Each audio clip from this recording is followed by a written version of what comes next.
नमस्कार साथियों, स्वागत है आपका हमारे YouTube चैनल में। साथियों, वीडियो को शुरू करने से पहले हमारे चैनल को लाइक और सब्सक्राइब जरूर करें ताकि हमें एक मोटिवेशन मिले और हम इसी तरह आपके लिए नई नई वीडियो बनाते रहें।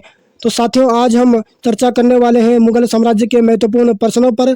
तो चले दोस्तों, शुरू करते हैं आज का सेशन। तो दोस्तों, जहांगीर का शासनकाल हमें 1605 से 1627 ईस्वी तक देखने को यहाँ पर मिलता है। ठीक है दोस्तों, अकबर की मृत्यु के होने के बाद अकबर का उत्तराधिकारी सलीम हुआ। कौन हुआ दोस्तों?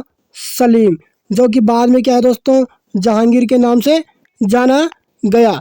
तो दोस्तों, 24 अक्टूबर 1605 को नूरुद्दीन मोहम्मद जहांगीर बादशाह गाजी की उपाधि धारण करके दिल्ली के सिंहासन पर यहाँ पर बैठता है। ठीक है दोस्तों, जहांगीर का जन्म 30 अगस्त 1559 को यहाँ पर होता है। ठीक है दोस्तों, अकबर ने अपने पुत्र का नाम सलीम सूफी संत शेख सलीम चिश्ती के नाम पर यहाँ पर रखा था। ठीक है दोस्तों, अगर एग्जाम में इस प्रकार से क्वेश्चन पूछा जाए कि अकबर ने अपने पुत्र सलीम का नाम किसके नाम पर रखा, तो दोस्तों संत शेख सलीम चिश्ती के नाम पर। किसके नाम पे? सलीम चिश्ती के नाम पर क्या उन्होंने अपने बेटे जहांगीर का नाम सलीम रखा था।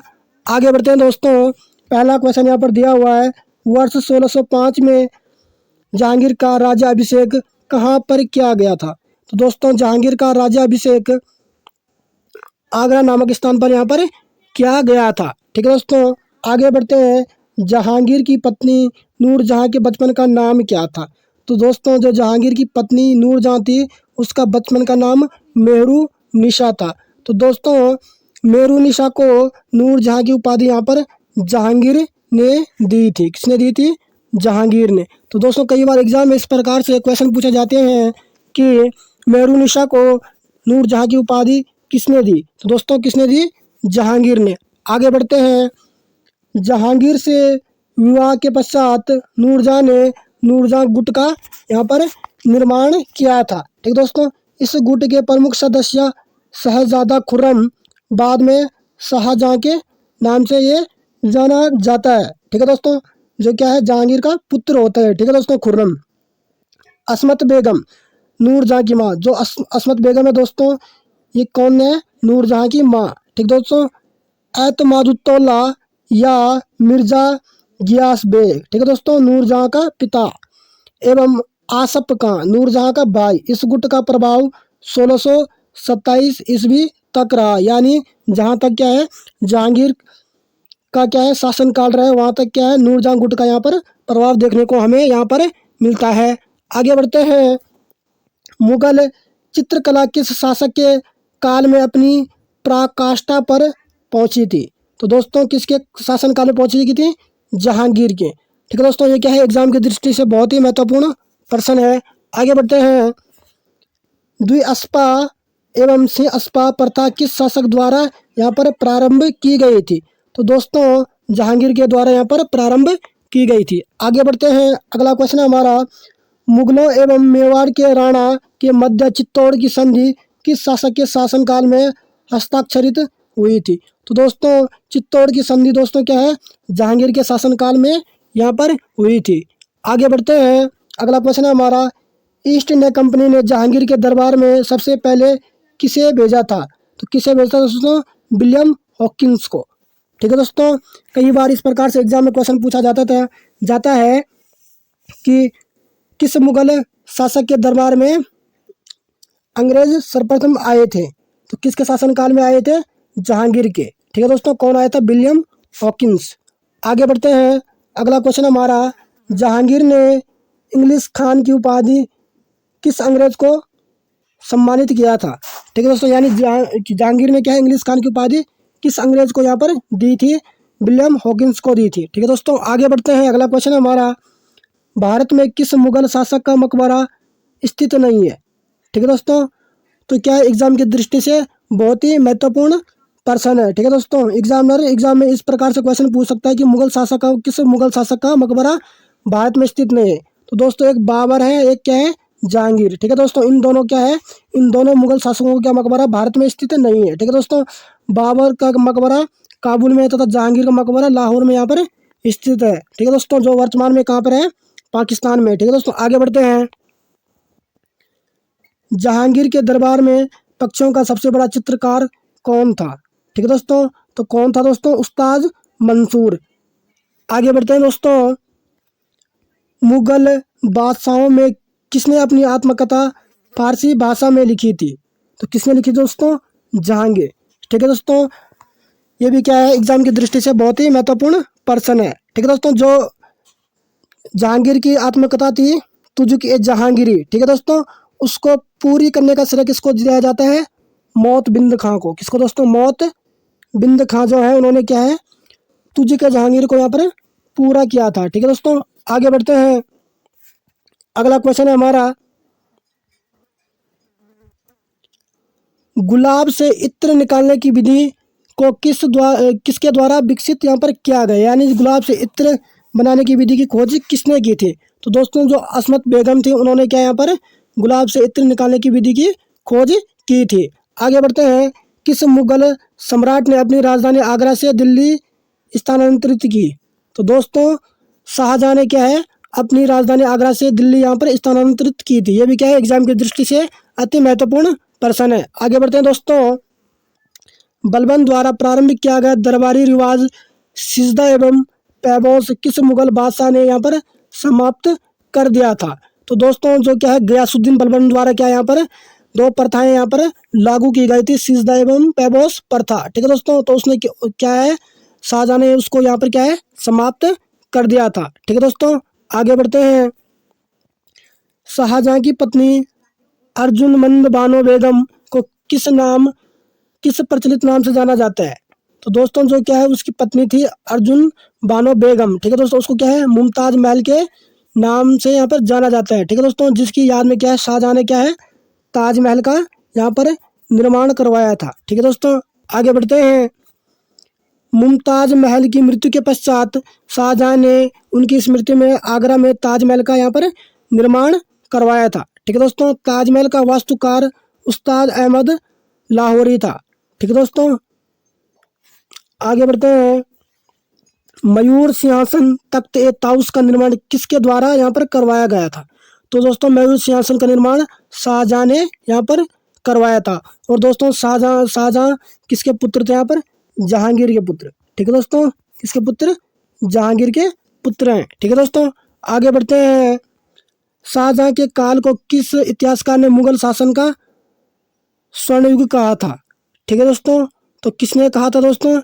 एल श्रीवास्तव ने यहाँ पर कहा था। ठीक है दोस्तों, और इस प्रकार से भी एग्जाम में क्वेश्चन पूछे जाते हैं कि किस मुगल शासक के शासन काल को स्थापत्य कला का स्वर्ण काल कहा जाता है? स्थापत्य कला का स्वर्ण काल कहा जाता है। तो दोस्तों शाहजहां के काल को यहाँ पर क्या है, स्थापत्य कला का स्वर्ण काल कहा जाता है। ठीक है दोस्तों, आगे बढ़ते हैं दोस्तों।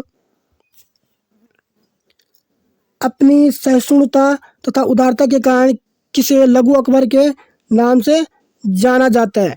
तो किसे जाना जाता है दोस्तों? दारा सिकों को यहाँ पर। ठीक है दोस्तों, किसको? दारा सिकों को। दारा सिकों कौन है दोस्तों? शाहजहां का पुत्र है यहाँ पर। ठीक है, आगे बढ़ते हैं। उपनिषदों का फारसी अनुवाद शाहजहां के शासनकाल में शहजादे दारा सिकों ने सिर ए अकबर शीर्षक के नाम से यहाँ पर किया था। ठीक है दोस्तों, आगे बढ़ते हैं। अगला क्वेश्चन है हमारा, स्थापत्य कला का स्वर्ण काल किस मुगल शासक के शासनकाल को माना जाता है? तो दोस्तों इसका जिक्र हमने पहले ही कर दिया था। शाहजहां के शासनकाल को यहाँ पर क्या है, स्थापत्य कला का स्वर्ण काल कहा जाता है। आगे बढ़ते हैं दोस्तों। हिंदू तथा ईरानी वास्तुकला का सर्वप्रथम समन्वय हमें किस इमारत देखने को यहाँ पर मिलता है? तो दोस्तों ताजमहल से। ठीक है दोस्तों, आगे बढ़ते हैं। ईरान के शाह तथा मुगल शासकों के मध्य विवाद का मुख्य क्षेत्र क्या था? तो दोस्तों कांधार था यहाँ पर। ठीक है दोस्तों, आगे बढ़ते हैं। जहांगीर को कोहिनूर हीरा किसके द्वारा उपहार में दिया गया था? तो दोस्तों किसके द्वारा दिया गया था? मीर जो जुमला था उनके द्वारा क्या है, कोहिनूर हीरा क्या है, शाहजहां को उपहार के रूप में भेंट यहाँ पर किया गया था। ठीक है दोस्तों, आगे बढ़ते हैं दोस्तों। दिल्ली में स्थित लाल किले का निर्माण किसके द्वारा करवाया गया था? तो किसके द्वारा करवाया गया था दोस्तों? शाहजहां के काल में। ठीक है दोस्तों, आगे बढ़ते हैं दोस्तों। शाहजहां द्वारा शाह बुलंद इकबाल की उपाधि किसे प्रदान की गई? तो दारा सिकों को। ठीक है दोस्तों, इसमें दोस्तों दो प्रकार से क्वेश्चन पूछे जा सकते हैं। पहला पॉइंट है शाह बुलंद इकबाल के नाम से किसे जाना जाता है? तो किसे जाना जाता है? दारा सिकों को। तो दोस्तों इसी प्रकार से दूसरे क्वेश्चन बनने की जो यहाँ पर संभावना है, ठीक है दोस्तों, वो क्या है कि क्या है, शाहजहां ने शाह बुलंद इकबाल की उपाधि किसे प्रदान की थी? तो किसे की थी? दारा सिकों को। आगे बढ़ते हैं दोस्तों। मुगल बादशाहों में किसने अपनी आत्मकथा फारसी में लिखी? जहांगीर ने यहाँ पर लिखी थी। ठीक है दोस्तों, आगे बढ़ते हैं दोस्तों। खुसरो शहजादा द्वारा जहांगीर के विरुद्ध विद्रोह करने में सहायता देने के कारण जहांगीर के द्वारा सिख गुरु अर्जुन देव को फांसी दे दी गई थी। ठीक है दोस्तों, तो दोस्तों ये एग्जाम की दृष्टि से बहुत ही महत्वपूर्ण प्रश्न है। ठीक है दोस्तों, इस प्रकार से क्वेश्चन पूछा जा सकता है कि सिखों के पांचवें गुरु अर्जुन देव को फांसी किसने दी थी? तो किसने दी थी दोस्तों? यहाँ पर जहांगीर ने। ठीक है दोस्तों, क्योंकि उन्होंने क्या है, यहाँ पर खुसरो की सहायता की थी, इसके कारण क्या है, इनको जहांगीर ने फांसी दे दी थी। ठीक है दोस्तों, और दोस्तों ठीक है दोस्तों, गुरु अर्जुन देव को क्या है दोस्तों, इन्होंने क्या है, आदि ग्रंथ की यहाँ पर रचना की थी। ठीक है दोस्तों, जो क्या है, सिखों का एक धार्मिक ग्रंथ है। ठीक है दोस्तों, उसकी यहाँ पर उन्होंने क्या है, रचना की थी गुरु अर्जुन देव ने। आगे बढ़ते हैं दोस्तों। अगला क्वेश्चन हमारा, जहांगीर के शासनकाल में प्रमुख चित्रकार कौन थे? तो कौन थे दोस्तों? उस्ताद मंसूर तथा अबुल हसन। ठीक है दोस्तों, आगे बढ़ते हैं दोस्तों। आगरा में एतमादुल्लाह का मकबरा किसके द्वारा यहाँ पर बनाया गया है? तो किसके द्वारा बनाया गया है? नूरजहां के द्वारा। ठीक है दोस्तों, मरियम उज जमानी का मकबरा किसके द्वारा बनाया गया था?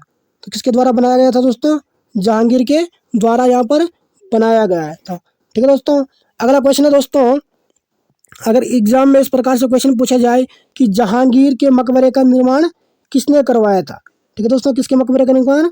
जहांगीर के मकबरे का निर्माण। ठीक है दोस्तों, तो जहांगीर के मकबरे का निर्माण यहाँ पर दोस्तों नूरजहां ने करवाया था। किसने करवाया था दोस्तों? नूरजहां ने यहाँ पर करवाया था। अगला क्वेश्चन है दोस्तों, अगर एग्जाम में इस प्रकार से क्वेश्चन पूछा जाए कि किस मुगल शासक के शासनकाल को चित्रकला का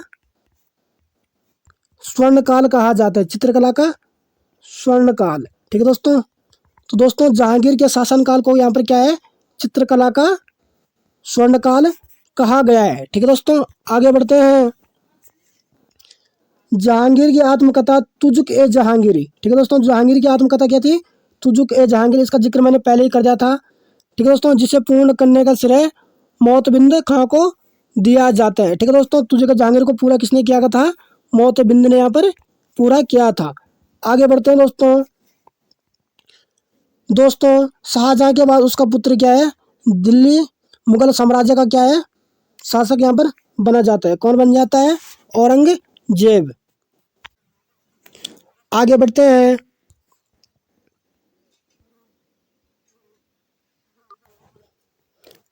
शासक बनने से पूर्व औरंगजेब कहाँ का सूबेदार था? ठीक है दोस्तों, यानी शासक बनने से पहले औरंगजेब कहाँ का सूबेदार था, या पूछ रहे थे कहाँ का था? दक्कन का। ठीक है दोस्तों, आगे बढ़ते हैं दोस्तों।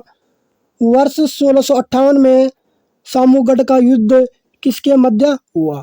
ठीक है दोस्तों, जो सामूगढ़ का युद्ध है दोस्तों, वो औरंगजेब तथा दारा सिकों के मध्य यहाँ पर होता है। यानी ये क्या है, दोनों भाई हैं। ठीक है दोस्तों, इन दोनों के मध्य क्या यहाँ पर युद्ध हो जाता है। आगे बढ़ते हैं दोस्तों।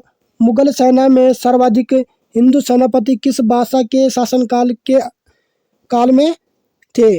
तो औरंगजेब का जो शासनकाल रहा है दोस्तों, उसने क्या है, अपने शासनकाल में क्या है, सर्वाधिक हिंदुओं की नियुक्ति की है। ठीक है दोस्तों, आगे बढ़ते हैं। अगला क्वेश्चन है हमारा, 1707 ईस्वी में औरंगजेब की मृत्यु होने के पश्चात कौन सम्राट बना? ठीक है दोस्तों, औरंगजेब की जब मृत्यु होती है उसके बाद कौन शासक बना वहाँ का? मुगल साम्राज्य का बहादुर शाह प्रथम। ठीक है दोस्तों, आगे बढ़ते हैं दोस्तों। ईस्ट इंडिया कंपनी के किस अंग्रेज गवर्नर को अंग्रेजों द्वारा भारत से निष्कासित किया गया? ठीक है दोस्तों, सर जॉन चाइल्ड को। ठीक है दोस्तों, आगे बढ़ते हैं। अगला क्वेश्चन हमारा, बीबी के मकबरे का निर्माण किसने करवाया था? औरंगजेब ने। ठीक है दोस्तों, और बीबी का मकबरा कहाँ पे स्थित है? यहाँ पर महाराष्ट्र में यह स्थित है। ठीक है दोस्तों, कहाँ है? महाराष्ट्र के औरंगाबाद में यह स्थित है। आगे बढ़ते हैं दोस्तों, किस मुगल शहजादे ने श्रीनगर गढ़वाल राज्य में आश्रय लिया था? तो दोस्तों किसने लिया था? सुलेमान सिकों ने यहाँ पर क्या है, श्रीनगर गढ़वाल में क्या है, यहाँ पर आश्रय लिया था। ठीक है दोस्तों, आगे बढ़ते हैं। किस मुगल बादशाह को जिंदा पीर कहा जाता है? तो दोस्तों जो औरंगजेब है उसको क्या है, यहाँ पर जिंदा पीर भी कहा जाता है। ठीक है दोस्तों, आगे बढ़ते हैं। औरंगजेब ने बीजापुर की विजय किस वर्ष प्राप्त की थी? तो दोस्तों उसने क्या है, बीजापुर की विजय जो थी उसने क्या 1686 ईस्वी में यहाँ पर प्राप्त की। तो चलिए दोस्तों आगे बढ़ते हैं। अगला क्वेश्चन है हमारा, यहाँ पर क्या, शासक, वजीर और वकील। ठीक है दोस्तों, बाबर। ठीक है दोस्तों, तो बाबर का क्या है, वजीर और वकील कौन था? मेहदी ख्वाजा। ठीक है दोस्तों, आगे दोस्तों हुमायूं। ठीक है दोस्तों, हुमायूं को कौन होता है? निजामुद्दीन अहमद व हिंदू बेग। ठीक है दोस्तों, अगला है दोस्तों अकबर। ठीक है दोस्तों, अकबर का कौन होता है दोस्तों? बैरम खां। ठीक है दोस्तों, जो क्या है सबसे शक्तिशाली होता है। ठीक है दोस्तों, आगे बढ़ते हैं दोस्तों। जहांगीर। तो जहांगीर के समय क्या है दोस्तों, यह पद रिक्त रहा था, और शाहजहां के समय दोस्तों यह पद क्या है, समाप्त किया गया था। ठीक है दोस्तों, आगे बढ़ते हैं दोस्तों। जजिया कर किस मुगल शासक के काल में पुनः लगाया गया था? तो दोस्तों ये बहुत ही इंपॉर्टेंट क्वेश्चन है, औरंगजेब के काल में। ठीक है दोस्तों, अकबर ने क्या है जजिया कर को यहाँ पर क्या है समाप्त कर दिया था, लेकिन पुनः क्या है औरंगजेब के द्वारा इसे क्या है शुरू कर दिया गया है। ठीक है दोस्तों, आगे बढ़ते हैं। औरंगजेब ने जोधपुर में शासक जसवंत सिंह को 1658 ईस्वी के धर्मत के युद्ध में पराजित किया था। ठीक है दोस्तों, धर्मत किस राज्य में स्थित है? तो दोस्तों पूछ रहे हैं यहाँ पर धर्मत किस राज्य में स्थित है? तो मध्य प्रदेश उज्जैन में यहाँ पर क्या है ये स्थित है। ठीक है दोस्तों, आगे बढ़ते हैं। किस मुगल बादशाह का राज्याभिषेक 2 बार हुआ था? दोस्तों औरंगजेब का जो राज्याभिषेक है यहाँ पर क्या है 2 बार होता है। ठीक है दोस्तों, आगे बढ़ते हैं। अगला क्वेश्चन है हमारा, औरंगजेब द्वारा चले गए जिहाद का क्या अर्थ है? ठीक है दोस्तों, जो औरंगजेब ने क्या है जिहाद चलाया था उसका अर्थ यहाँ पर क्या है, दारुल इस्लामी। ठीक है दोस्तों, आगे बढ़ते हैं दोस्तों। औरंगजेब के काल में बुंदेला सरदार छत्रसाल ने विद्रोह किया था। ठीक है दोस्तों, इस काल में सनातनी सतनामी विद्रोह हुआ था। ठीक है दोस्तों, कौन सा विद्रोह था? सतनामी यहाँ पर विद्रोह हुआ था औरंगजेब के शासनकाल में। आगे बढ़ते हैं दोस्तों। अगला क्वेश्चन हमारा, किस मकबरे को द्वितीय ताजमहल कहा जाता है? ठीक है दोस्तों, तो किस मकबरे को यहाँ पर द्वितीय ताजमहल कहा जाता है? राबिया उद दौरानी का मकबरा जो है उसे क्या है द्वितीय ताजमहल यहाँ पर कहा गया है। ठीक है दोस्तों, आगे बढ़ते हैं दोस्तों। औरंगजेब ने रबिया उद रोदानी का दौरानी का मकबरा यानी बीबी का मकबरा, ठीक है दोस्तों, औरंगाबाद महाराष्ट्र में बना है। इसे ताजमहल की फुआड़ नकल भी कहा जाता है, इसी कारण इसे क्या है द्वितीय ताजमहल कहा यहाँ पर जाता है। आगे बढ़ते हैं दोस्तों।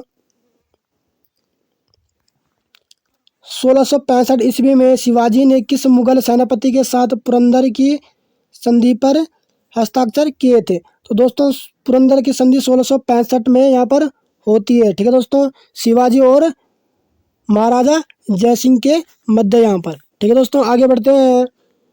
मुगल कालीन भू राजस्व प्रणाली, ठीक है दोस्तों, खेत बंटाई यानी खेत में ही अनाज का यहाँ पर बंटवारा किया जाता था। ठीक है दोस्तों, अगला है दोस्तों लंक बटाई। ठीक है दोस्तों, अनाज को खलिहान से लाकर बिना भूसा निकाले बंटाई। ठीक है दोस्तों, यानी अनाज का जो भूसा होता है उसे बिना निकाले हुए क्या है अनाज यहाँ पर अनाज को आपस में क्या है यहाँ पर बांटा जाता था। ठीक है दोस्तों, अगला है दोस्तों राश बटाई। ठीक है दोस्तों, अनाज से भूसा निकाल कर बंटा यानी अनाज से पहले भूसा निकाल कर बाद में फिर उसको क्या है आपस में यहाँ पर बांटा जाता था। ठीक है दोस्तों, अगला क्वेश्चन है दोस्तों यहाँ पर, औरंगजेब ने दक्षिण में किन दो राज्यों को विजित किया था? तो दोस्तों अकबर ने क्या है दक्षिण में क्या है बीजापुर एवं गोलाकुंड राज्यों को यहाँ पर विजित किया था। अगला क्वेश्चन है दोस्तों यहाँ पर, दिल्ली के लाल किले में स्थित मोती मस्जिद का निर्माण किसने करवाया था? तो दोस्तों मोती मस्जिद का निर्माण यहाँ पर औरंगजेब के द्वारा करवाया गया था। आगे बढ़ते हैं दोस्तों, मुगल कालीन सूबों की संख्या। ठीक है दोस्तों, यहाँ पर शासक के नाम दिए हुए हैं और सूबों की संख्या दी गई है। ठीक है दोस्तों, और बाद में क्या है, कुछ नए सूबे यहाँ पर जोड़े गए हैं। ठीक है दोस्तों, आगे बढ़ते हैं दोस्तों। अकबर, ठीक है दोस्तों, यानी अकबर के शासनकाल में यहाँ पर 12 सूबे आयन अकबरी में वर्णित है। ठीक है दोस्तों, बाद में क्या है, इसमें 3 सूबे और जोड़े गए थे। कौन कौन से जोड़े गए थे दोस्तों? बरार, खानदेश एवं अहमदनगर। तो टोटल कितने हुए दोस्तों? यहाँ पर 15 सूबे हुए अकबर के शासनकाल में। ठीक है दोस्तों, आगे बढ़ते हैं दोस्तों। जहांगीर, ठीक है दोस्तों, जहांगीर के शासनकाल में 15 सूबे कांगड़ा को जीतकर लाहौर सूबे में मिलाया गया था यहाँ पर। ठीक है दोस्तों, अगला दोस्तों शाहजहां के शासनकाल में दोस्तों ये क्या है, 18 सूबे हो जाते हैं। ठीक है दोस्तों, इसमें क्या है, 3 सूबे और जोड़ लिए जाते हैं, कश्मीर, ठट्टा और उड़ीसा। ठीक है दोस्तों, अगला है दोस्तों औरंगजेब। ठीक है दोस्तों, औरंगजेब में के शासनकाल में 20 अथवा 21 सूबे। ठीक है दोस्तों, और बाद में क्या है, 2 और जोड़ लिए जाते हैं। ठीक है दोस्तों, बीजापुर 1686 में और गोलाकुंड 1687 में। ठीक है दोस्तों, आगे बढ़ते हैं दोस्तों। मुगल प्रशासन, ठीक है दोस्तों, क्या है, मुगल यहाँ पर प्रशासन। किस शासक ने राम सीता की आकृतियों वाले रामसिया देवनागरी लेख से युक्त सिक्के चलवाए थे? तो किसने चलवाए थे दोस्तों? अकबर ने यहाँ पर चलवाए थे। आगे बढ़ते हैं दोस्तों। मुगल शासन में प्रचलित तांबे का सिक्का क्या कहलाता था? ठीक है दोस्तों, जो मुगल शासनकाल में तांबे के सिक्के जो चलाए जाते थे उनको क्या है, दाम कहा जाता था। ठीक है दोस्तों, क्या कहा जाता था? दाम। मुगल प्रशासन के अंतर्गत जिले को किस नाम से जाना जाता था? तो दोस्तों मुगल प्रशासन के अंतर्गत जिले को क्या है, सरकार के नाम से यहाँ पर जाना जाता था। आगे बढ़ते हैं दोस्तों। मध्यकाल में बंटाई शब्द का अर्थ क्या है? ठीक है दोस्तों, तो क्या है दोस्तों, लगान निर्धारण की विधि। ठीक है दोस्तों, आगे बढ़ते हैं दोस्तों। विद्वानों को दी जाने वाली राजस्व मुक्त मुक्त अनुदान भूमि को मुगल प्रशासन में मदद ए मास शब्द से इंगित यहाँ पर किया जाता था। ठीक है दोस्तों, आगे बढ़ते हैं। दिल्ली का वह शिक्षा केंद्र जो मदरसा ए बेगम कहलाता था, किसके द्वारा स्थापित किया गया यहाँ पर? ठीक है दोस्तों, तो माहम अनगा द्वारा यहाँ पर इसको क्या है, मदरसा ए बेगम को क्या है यहाँ पर स्थापित किया गया। आगे बढ़ते हैं दोस्तों। मुगल कालीन भारत में राज्य की आय का प्रमुख स्रोत क्या था? तो क्या था दोस्तों? आय का प्रमुख स्रोत भू राजस्व। ठीक है दोस्तों, उससे जो भी क्या है राजस्व इकट्ठा होता था वही क्या इनका क्या है, आय का प्रमुख स्रोत यहाँ पर होता था। आगे बढ़ते हैं। किस मुगल सम्राट ने तंबाकू के प्रयोग पर प्रतिबंध लगाया था? तो जो जहांगीर था दोस्तों उसने क्या है, तंबाकू के प्रयोग पर यहाँ पर क्या है, प्रतिबंध लगाया था। आगे बढ़ते हैं दोस्तों। किसी विदेशी यात्री को मुगल सेना में किसे चिकित्सक नियुक्त किया गया?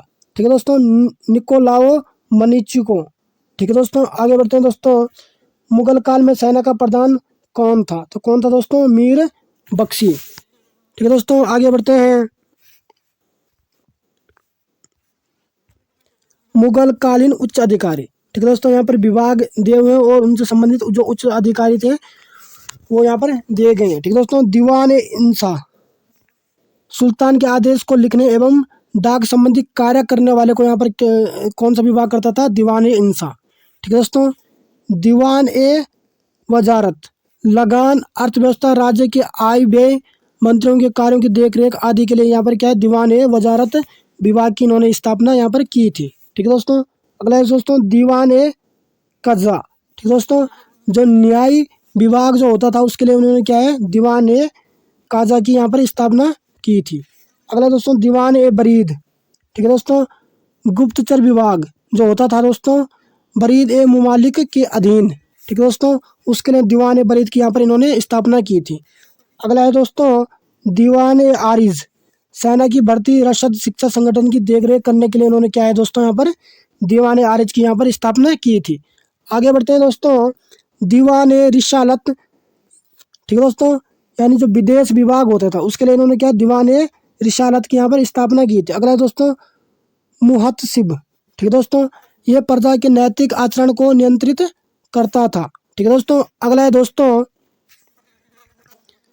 वाक्या नवीस। ठीक है दोस्तों, यह समाचार लेखक होता था।